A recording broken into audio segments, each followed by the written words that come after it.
India's got latent जो कि एक काफ़ी यूनिक पैटर्न का टैलेंट हंट शो है, उसने रिसेंटली एक कंट्रोवर्सी स्पाइक कर दी है, जिसमें कि समय रैना ने एक कंटेस्टेंट को क्वेश्चन किया अबाउट डॉग्स मीट। जिस पे जो कंटेस्टेंट थी उसने जवाब देते हुए कहा कि हाउएवर मैं डॉग का मीट कंज्यूम नहीं करती, लेकिन अरुणाचल प्रदेश में ऐसे लोग हैं आज भी जो अपने पेट तक को खा जाते हैं, जिसने इवेंचुअली एक ऐसी सिचुएशन उत्पन्न की जिसमें एक एफआईआर लॉन्च हुई इस कंटेस्टेंट के ऊपर। एंड ये भी बोला गया काफ़ी सारे मीडिया हाउसेस, जो स्पोक्स पर्सन होते हैं, जो राइट्स के एक्टिविस्ट होते हैं, उन सब के द्वारा कि जो भी चीज़ ऑन एयर जा रही है वो काफ़ी ज़्यादा रेगुलेटेड होनी चाहिए। And with regards to this, आज मैं Nandini let's crack UPSC CSC पे आप सबके लिए ये जो पूरी सिचुएशन है वो लाइन बाय लाइन डिकोड करके लाई हूँ, because it is related to are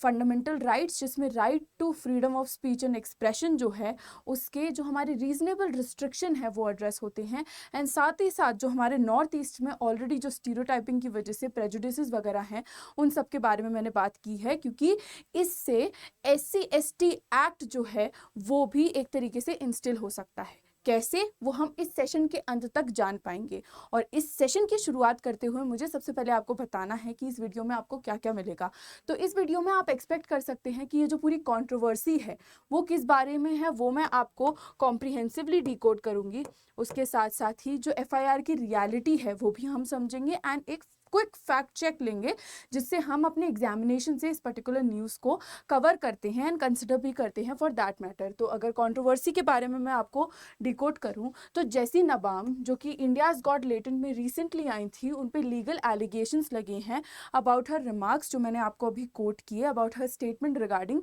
dogs meat. जेसी का जो कमेंट था उसको डेरोगेटरी रिमार्क किया गया। माइंड दिस टर्म, क्योंकि ये हमको यूज में आएगी जब हम SC ST एक्ट जो है हमारा उसको डिस्कस करेंगे। तो बने रहिए मेरे साथ, क्योंकि अब मैं आगे चल के डिकोड करने वाली हूँ। लेकिन उससे पहले बहुत ही महत्वपूर्ण अनाउंसमेंट कि अनअकैडमी आप सभी के लिए लेके आया है Unacademy all India prelims mock test, जिसमें आप ऑल इंडिया रैंक पा करके समझ सकते हैं कि कौन से ऐसे की एरियाज हैं जो आपको ब्रश अप करने की ज़रूरत है। उसी के साथ साथ प्रीलिम सक्सेस प्रोग्राम में एनरोल करने के लिए भी कुछ आखिरी दिन बचे हैं, क्योंकि 7 फरवरी से ये जो बैच है वो लाइव हो जाएगा। 12,000 की प्राइसिंग पे आपको मिल रहा है। जब आप चेकआउट करेंगे तो NST लाइव का कोड यूज़ कीजिए, तो आप देख पाएंगे कि जितनी भी आपको पॉसिबिलिटीज़ हैं डिस्काउंट की वो सारी अनफोल्ड हो जाएंगी, अनलॉक हो जाएंगी। तो अब बिना किसी देरी के जो हमारा सेशन है उसके बारे में समझते हैं। तो जैसे मैंने आपको बताया कि एफआईआर एक्चुअल में क्यों हुई, तो एफआईआर बेसिकली इसीलिए हुई क्योंकि ये जो स्टेटमेंट था अबाउट डॉग्स मीट, ये डायरेक्टली टारगेट करता है नॉर्थ ईस्ट की कम्युनिटी को और उनकी डाइटरी हैबिट्स को। जो डाइटरी हैबिट्स हैं वो काफ़ी ज़्यादा कम्युनिटी स्पेसिफिक हैं और कम्युनिटी सेंसिटिव हैं। इंडिजीनियस लोग जो हैं वो वहाँ पे अपना कल्चर के हिसाब से बहुत सारे वर्षों से क्या प्रैक्टिस करते आए जा रहे हैं, क्या प्रैक्टिस कर रहे हैं और क्या प्रैक्टिस करेंगे, वो उनका से है, जिसपे जो इवन कंट्री है और इवन जो सेंटर का मैकेनिज्म है वो भी कंट्रोल लेने का ट्राई नहीं करता। विच इज़ वाई जब भी हम किसी भी कल्चरली इनसेंसिटिव चीज़ को देखते हैं कि वो डोमेन में आती है, तो उस पर सबसे पहले कॉन्स्टिट्यूशन इंटरप्ले में आता है, क्योंकि हर इंसान को हमारी कंट्री में इक्वल राइट्स हैं, समान अधिकार हैं और वो जैसे मर्जी चाहे वैसे जी सकते हैं, प्रोवाइडेड वो किसी को हर्ट नहीं कर रहा है, वो किसी के सेंटिमेंट्स को हर्ट नहीं कर रहा है एंड इवेंचुअली देश के अगेंस्ट काम नहीं कर रहा है। तो आप जो भी कर रहे हैं वो ठीक है, आप कर सकते हैं। बट अगेन अगर कोई भी चीज़ इन सारी चीज़ों को चैलेंज करता है तब गवर्नमेंट इंटरप्ले में आएगी। जब तक आप पीसफुली एग्जिस्ट कर रहे हैं तब तक कोई प्रॉब्लम नहीं है। ऑलरेडी नॉर्थ ईस्ट में इतनी सारे इश्यूज़ हैं, इतनी सारी प्रॉब्लम्स हैं, इतनी स्टीरियोटिपिंग है। नॉर्थ ईस्ट को एक तरीके से इंडिया का पार्ट भी नहीं माना जाता है, तो उसकी वजह से इतनी ज़्यादा कंट्रोवर्शियल चीज़ें ऑलरेडी चल रही हैं, जिसमें जो गवर्नमेंट है वो इंक्लूजन की बात कर रही है, कई सारे स्टेप्स ले रही है, जिससे इवेंचुअली जो 7 सिस्टर्स हैं वो एक तरीके से हमारी कंट्री का पार्ट ही डील की जाए। बट देन फिर ऐसी सब चीज़ें आ जाती हैं जिससे जो पूरा डायनामिक है वो एकदम से शिफ्ट हो जाता है and then again in derogatory remarks की वजह से जो पूरी सिचुएशन है उस पर फिर से फायर स्पार्क हो जाती है and again things start to go out of our hands, which is why ये FIR becomes very very important as such. दूसरी चीज़ कि ये एफआईआर क्यों हुई वो ये थी कि एथनिक स्टीरियोटाइपिंग और डिस्क्रिमिनेशन की यहाँ पे बात की गई है। तो जब हम डिस्क्रिमिनेट करने की बात कर रहे हैं, तो जैसा मैंने आपको ऑलरेडी बताया कि लोगों को माना भी नहीं जाता कि वो इसी कंट्री के हैं। प्रोवाइडेड जो वो पेट वाला स्टेटमेंट था उसको डायरेक्टली रिलेट किया जा रहा है कि हम उनको अपने घर में भी नहीं आने देते क्योंकि हमें लगता है कि वो हमारे पेट भी खा जाएंगे। ये तो सिर्फ वहीं की बात हो गई। अगर आप इसी सिचुएशन को एक कंट्री लेवल पे डिकोड करें तो सोचिए कि लोग किस नज़र से देखेंगे। जो अरुणाचल प्रदेश के लोग हैं या फिर जो नॉर्थ ईस्ट के लोग हैं, उन लोगों की ये लोग तो हैं वो एनिमल मीट पे जिंदा हैं, क्योंकि एक तरीके से उनके लिए ये कॉमन स्टेटमेंट हो जाएगा, एक जनरलाइज स्टेटमेंट हो जाएगा कि इस सब के अलावा तो कुछ एग्जिस्ट ही नहीं करता। These people are not the right kind of people, इनको हमारे घर में अलाउ नहीं होना चाहिए। एंड रिलेटेड एक चेन रिएक्शन की तरह जो कंट्रोवर्सी है वो स्टार्ट हो जाएगी, जिससे हमने जितना भी काम किया है towards inclusion, towards making them a part of this country, वो सब वेन में चला जाएगा। It will make no sense, जिसकी वजह से ही जो इंसान है जो अरुणाचल प्रदेश में रहता है, उन्होंने एफआईआर की एंड बोला, गवर्नमेंट को रिक्वेस्ट किया कि आप इस पर्टिकुलर चीज़ पे से रखें। इनफैक्ट जितना स्ट्रिक्ट हो सकता है उतना स्ट्रिक्ट एक्शन भी लें, ताकि लोग जो है वो बाद में इसका ध्यान रखें कि वो जो हमारा कम्युनिटी की हार्मनी है उसको डिसरप्ट करने के लिए कोई भी XYZ स्टेटमेंट पास ना करे। बिकॉज ये जो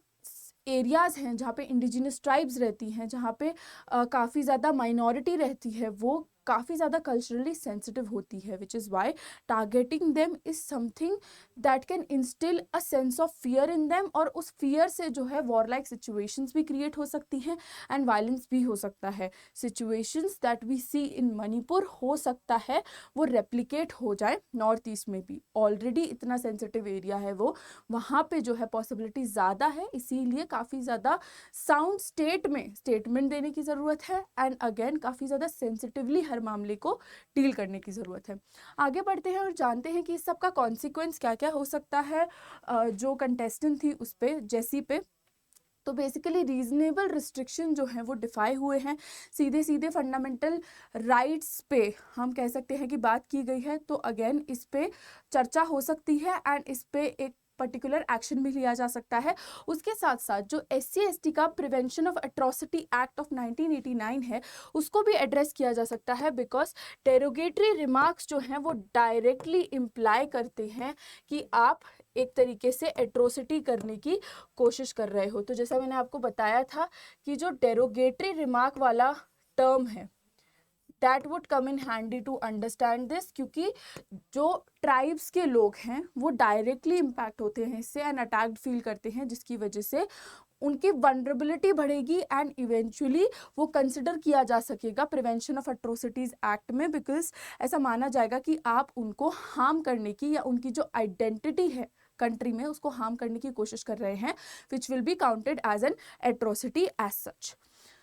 इससे हमें सीखने को क्या मिलता है कि इस पर्टिकुलर सिचुएशन को हम डिकोड करें, FIR वगैरह हो जाए, उस पर एक तरीके से एक्शंस भी हो जाए, बट इससे हम एज एस्पिरेंट्स क्या सीखते हैं या एज जागरूक नागरिक क्या सीखते हैं। तो बेसिकली इससे हमारी लर्निंग जो है वो जाती है कि हर कंट्रोवर्सी जो है वो स्पार्क करती है एक ऐसा एलिमेंट जो कि हमें रिमाइंड कराती है कि हमें हर चीज़ की रिस्पॉन्सिबिलिटी लेने की ज़रूरत है। स्पेसिफिकली अगर कोई भी चीज़ एयर हो रही है, कोई भी चीज़ एक शो के फॉर्मेट में आ रही है और उसमें पार्टिसिपेंट्स हैं या फिर कुछ ऐसे लोग हैं जो कि पब्लिक फिगर्स हैं, तो वहाँ पे काफ़ी ज़्यादा माइंडफुल होने की ज़रूरत है कि आप रिप्रेजेंटेशन कुछ ऐसा करें जिससे कोई भी ऑफेंस ना ले। बिकॉज ऐसे जो शोज़ होते हैं जहाँ पे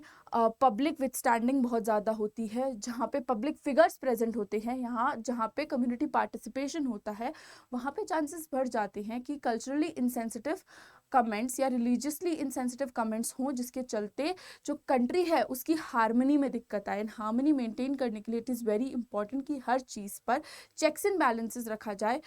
स्पेसिफिकली तब जब एक बहुत ही बड़ी ऑडियंस है। एंड वी ऑल नो कि इंडियाज़ गॉट टैलेंट का हर एपिसोड जो है वो करोर्स के व्यूज़ में जाता है, वो ऑलमोस्ट पूरी कंट्री देखती है, जिसके चलते it is very very essential कि हम जो ऐसे सारे मुद्दे हैं उनका ध्यान रखें एंड उनका ध्यान रखते हुए ही हम हर चीज़ की एस्पेक्ट को कंसिडर करते हुए जो रूल मेकिंग है वो प्लस एग्जीक्यूशन करें, बिकॉज यहाँ पे गवर्नेंस का, एडमिनिस्ट्रेशन का, मीडिया का काफ़ी बड़ा और काफ़ी इम्पॉर्टेंट रोल है। अगर ये तीनों में से कोई भी मशीनरी फॉल आउट करती है तो अगेन जो ये सिचुएशन है वो आउट ऑफ हैंड्स हो जाएगी, एंड हो सकता है कि with in country he different different sections में इतने सारे छोटे छोटे छोटे छोटे वॉर्स स्टार्ट हो जाएं कि